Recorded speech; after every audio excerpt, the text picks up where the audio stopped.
Bismillahirrahmanirrahim students, we are studying chapter number 9 that is elements of C language।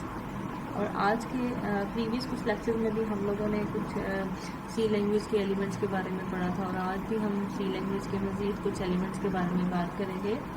तो आज के chapter में हम जिन टॉपिक्स के बारे में पढ़ेंगे वो हैं डेटा टाइप्स, उसके बाद इंटीजर डेटा क्या होता है उसके टाइप्स के बारे में पढ़ेंगे, then floating point data and its types, और लास्ट में कैरेक्टर डेटा के बारे में पढ़ेंगे।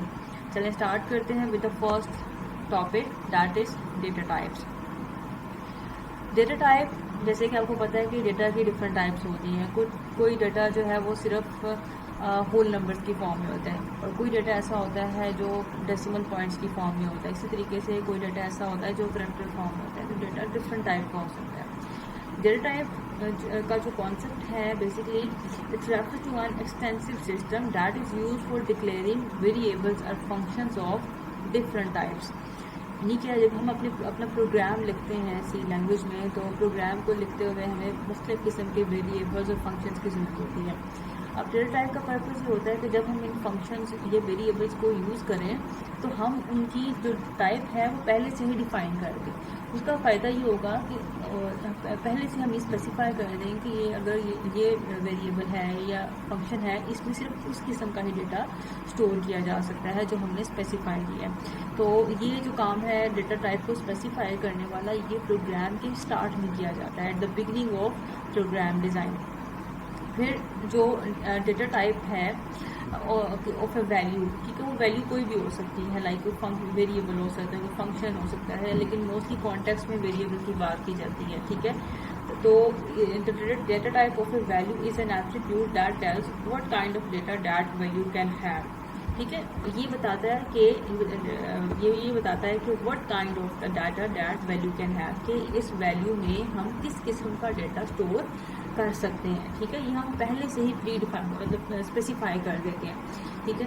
इस तरीके से फिर इसके अंदर जो एक इम्पॉर्टेंट चीज़ है वो ये है कि हर जो डेटा टाइप है it requires different amount of memory, ठीक है। मेमोरी में जो हर जो डेटा टाइप है वो मेमोरी में डिफरेंट स्पेस ऑक्यूपाई करेगी, ठीक है, and has a set of operations which can be performed over it, ठीक है।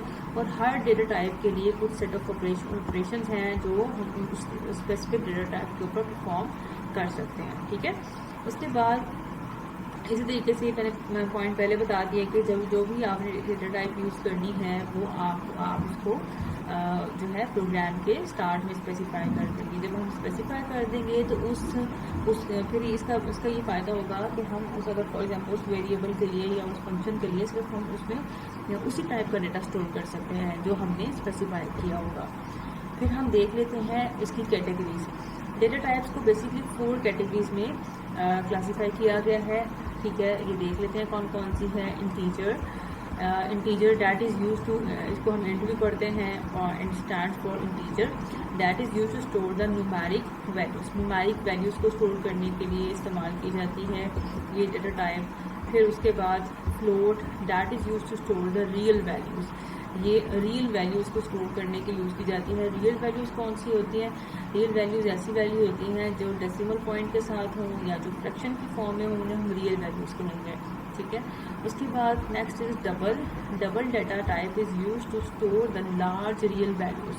लार्ज रियल वैल्यूज़ को, अगर बहुत बड़ी रियल वैल्यूज़ या फ्लोटिंग पॉइंट वैल्यूज़ हैं उनको स्टोर करना होगा तो उसके लिए हम डबल डेटा टाइप का इस्तेमाल करेंगे। फिर लास्ट में है 4, इसको हम कैरेक्टर्स को स्टोर करने के लिए इस डेटा टाइप को यूज़ करते हैं। और कैरेक्टर के बारे में हम पहले भी पढ़ चुके हैं, ठीक है। कोई भी सिंगल वैल्यू को स्टोर करने के लिए हम जो है इस डेटा टाइप को इस्तेमाल करेंगे, ठीक है। तो आई होप आपको ये क्लियर हो गया होगा। उसके बाद फिर हम देख लेते हैं कि इसकी कैटेगरीज के बारे में। डेटा टाइप की 2 कैटेगरीज हैं, standard data type and user defined data type. Standard data type क्या होगी? एक ऐसी डेटा टाइप होगी जो सी लैंग्वेज में पहले से ही प्री डिफाइंड है, जो मतलब समझ लें कि सी लैंग्वेज का पार्ट है, जो सी लैंग्वेज में पहले से ही जिसको डिफाइन किया गया है। इस किस्म की डेटा टाइप को हम कहेंगे स्टैंडर्ड डाटा टाइप। जैसे कि अभी हमने ये पढ़ा है इंटीजर के बारे में, ठीक है, that is an example of standard data type. इस तरीके से फ्लोट एंड कैरेक्टर चार, ठीक है, तो ये सारी एग्जांपल्स हैं स्टैंडर्ड डाटा टाइप की जो पहले से ही सी लैंग्वेज में डिफाइंड है, प्री डिफाइंड है। फिर उसके बाद सेकेंड जो कैटेगरी है that is user defined data type. User defined data type एक ऐसी टाइप होगी जो यूजर अपनी मर्जी से डिफाइन करेगा, अपनी रिक्वायरमेंट्स के मुताबिक कोई जो टाइप डिफाइन करेगा उसे हम कहेंगे यूजर डिफाइंड डाटा टाइप, ठीक है। तो ये इसकी कैटेगरीज के बारे में हमने पढ़ा है। उसके बाद हम देख लेते हैं what is integer data. Integer data क्या होता है? इंटीजर डाटा कोई भी ऐसी numeric value with no decimal point और फ्रैक्शन, ठीक है, सिंपल सी बात है। कोई भी न्यूमेरिक वैल्यू जिसमें डेसिमल पॉइंट ना आए या जिसमें फ्रैक्शन ना हो उसे हम कहेंगे इंटीजर डाटा। इसमें दोनों तरह के नंबर्स आ सकते हैं, पॉजिटिव नंबर्स भी आ सकते हैं और नेगेटिव वैल्यूज भी आ सकती हैं। तो पॉजिटिव वैल्यूज होंगी उनके साथ कोई भी साइन नहीं होगा और जो नेगेटिव वैल्यूज होंगी उनके साथ माइनस का साइन होगा। फिर उसके बाद इसकी टाइप्स के बारे में पढ़ लेते हैं।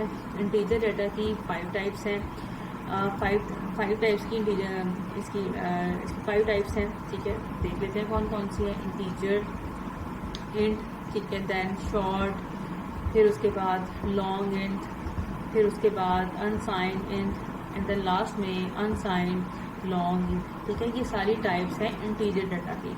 इसमें जो एक चीज़ कॉमन है वो ये है कि ये सब यूज़ की जाएंगी to store the integer values को, इंटीजर न्यूमेरिक वैल्यूज़ को स्टोर करने के लिए इन हम टाइप्स को इस्तेमाल करेंगे। लेकिन इनमें डिफरेंस कहाँ पे आएगा? डिफरेंस इसमें ये आएगा कि ये इनमें कि ये मेमोरी में कितनी स्पेस ऑक्यूपाई करती हैं। हर जो डाटा टाइप है वो मेमोरी के अंदर डिफरेंट स्पेस ऑक्यूपाई करती है, ठीक है।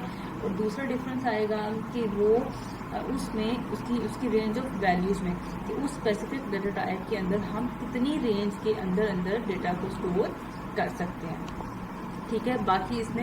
बाकी these all are the types of integer data. अब देख लेते हैं वन बाय वन में इनमें क्या डिफरेंस है।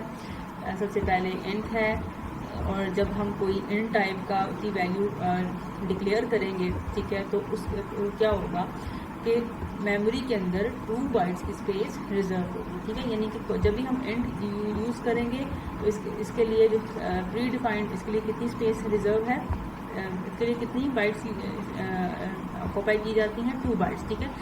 It will occupy 2 bytes in memory, ठीक है। उसके बाद इसकी रेंज ऑफ वैल्यूज़ हम -3 to 768, ठीक है, माइनस नंबर से स्टार्ट होते हैं, ठीक है, यहाँ से लेके 3 to 767 इसके दरमियान कोई भी वैल्यू आपने स्टोर करनी है तो उसके लिए हम इंटीजर टाइप का यूज़ कर सकते हैं, ठीक है।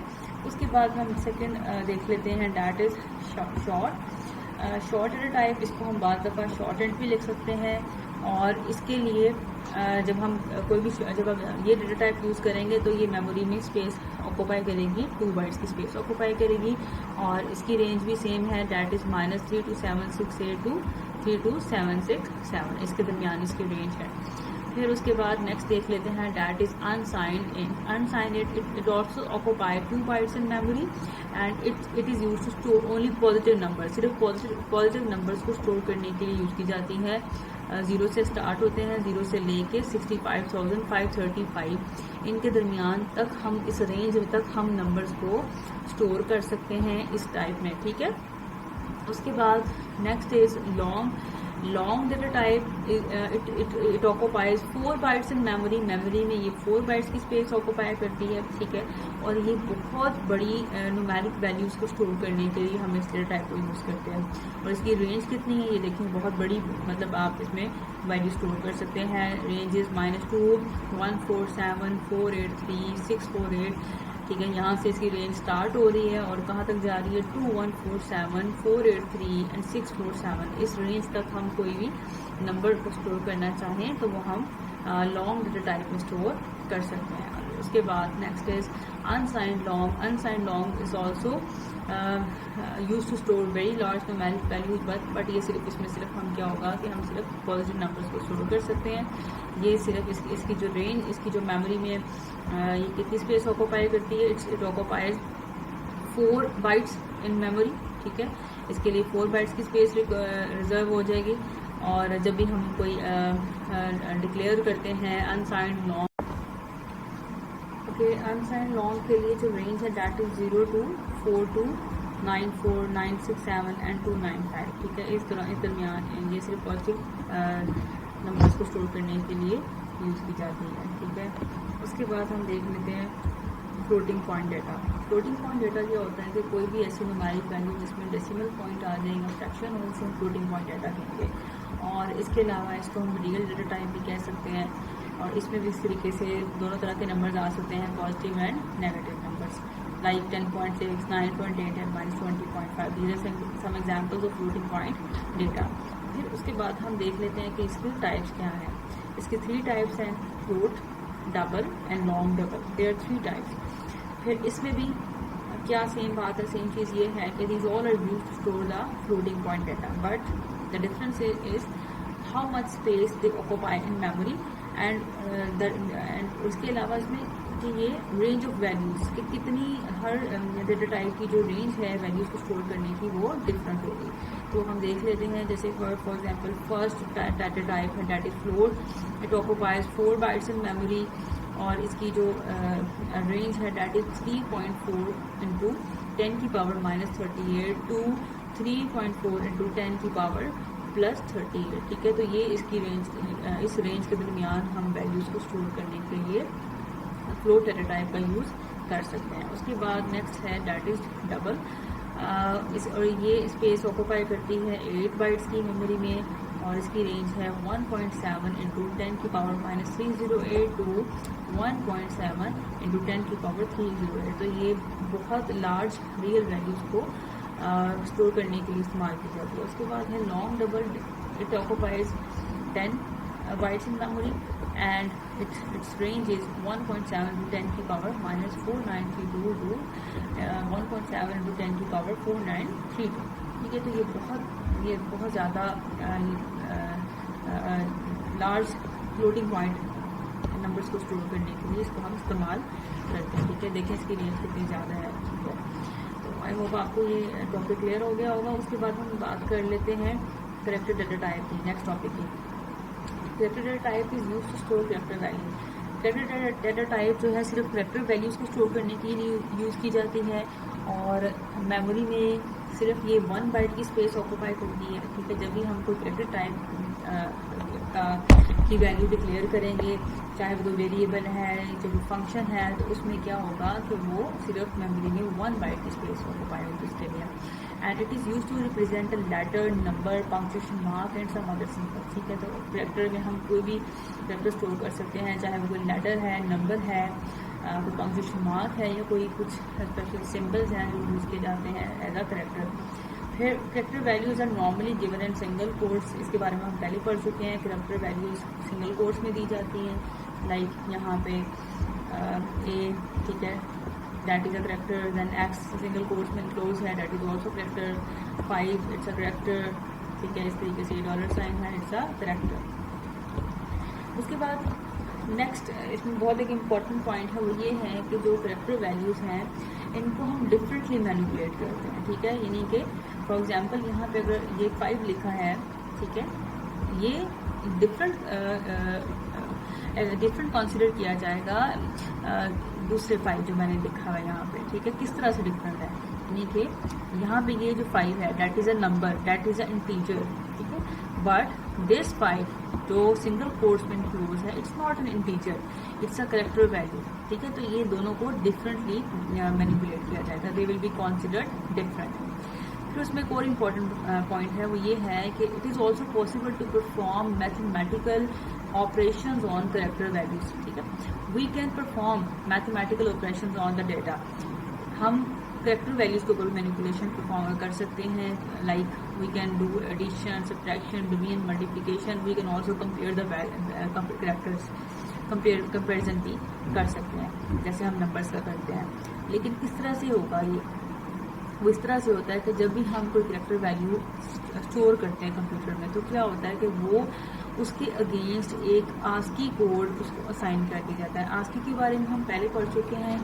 ASCII stands for American standard code of information interchange, ठीक है। तो क्या होता है कि जब भी हम कोई करेक्टर वैल्यू स्टोर करेंगे तो उसके अगेंस्ट उस करेक्टर को एक उस आस्की नंबर या आस्की कोड उसको असाइन हो जाएगा, ठीक है। और जब अगर for example if you going to perform the mathematical operations on the characters, then what will happen, उससे क्या होगा, उस टाइम पे ये होगा कि उनकी जो आस्की वैल्यूज हैं वो इस्तेमाल होंगी कैलकुलेशन के प्रोसेस में, ठीक है। जैसे यहाँ पे एक एग्जांपल है, फॉर एग्जांपल यहाँ पे अब मैंने ये लिखा है 2 and 6। Now these are not integers, यहाँ पे ये नंबर्स नहीं, दीज आर कैरेक्टर्स, बिकॉज यहाँ पे these are enclose in single quotes, single quotes में इनक्लोज किया हुआ है, तो इसका मतलब है यहाँ पे कैरेक्टर्स हैं। फॉर एग्जांपल अगर इनको हम ऐड करते हैं, एडिशन का ऑपरेशन अप्लाई करते हैं, ठीक है, तो आंसर क्या आएगा, आंसर 8 नहीं आएगा। क्यों नहीं आएगा, बिकॉज दे आर कैरेक्टर्स, यहाँ लिखे ये कैरेक्टर्स हैं। अब कंप्यूटर में जब हम ये टू की वैल्यू हम स्टोर करते हैं, जब हम ये कैरेक्टर स्टोर करते हैं, तो इसके अगेंस्ट इसको जो आस्की कोड असाइन किया जाता है दैट इज 50। इसके अलावा जब देखें अगर 6, जब इस तरीके से 6 जब ये कैरेक्टर है, इस वैल्यू को हम स्टोर करेंगे कंप्यूटर में, तो इसका जो आस्की कोड है दैट इज 54। तो ये क्या होगा कि जब इनको हम ऐड करेंगे तो इसका जो रिजल्ट आएगा दैट विल बी 104। तो वो उनके कैलकुलेशन के दौरान उनके आस्की कोड यूज होते हैं, जो आस्की नंबर उनको असाइन किए हुए हैं, ठीक है। हमारा आज का टॉपिक यहीं पे ख़त्म होता है। आई होप आपको आज का लेक्चर समझ में आ गया होगा। अगर फिर भी कोई आपको क्वेरी है या किसी चीज़ की समझ नहीं आई तो आप उस हवाले से पूछ सकते हैं, ठीक है। अल्लाह हाफ़िज़।